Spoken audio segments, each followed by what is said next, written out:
Korea's constitutional court upheld an anti-graft law considered controversial by some, and it's slated to take effect in September. The country's main rival parties welcomed the decision, saying the Myung-kil law will help make Korea a more clean and transparent society. Myung-kil has our top story.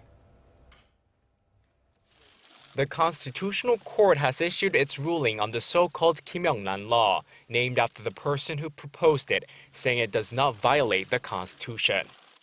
The National Assembly passed the tough law, which is aimed at deterring corruption in the public sector, in March of last year. Under the law, it will be legal for civil servants, journalists, and educators hired by private schools to receive individual gifts of goods or services worth more than $887, up to a combined total of $2,655 a year.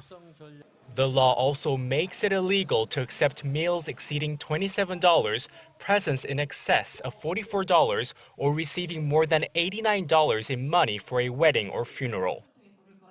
But controversy arose over the law's inclusion of journalists and private school teachers and their spouses. The conflict was exacerbated by the fact that the lawmakers who passed the act and were supposed to be its targets had excluded themselves. Shortly after the law's passage, the Korean Bar Association, the Journalists Association of Korea, and private school teachers filed a constitutional appeal, claiming that the law puts excessive regulation on the private sector.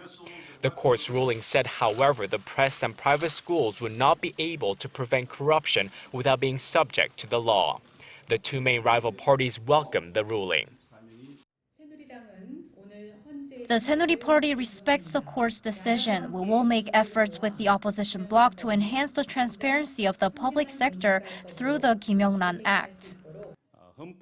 The Constitutional Court has shown support for the purpose of legislating this law to make our society more fair and transparent.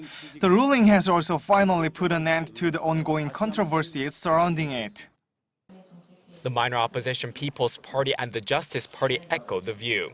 But the law is still drawing a backlash from restaurants, retailers, farmers, and many other business owners who claim the law will damage their business. Myung-kil, Arirang News.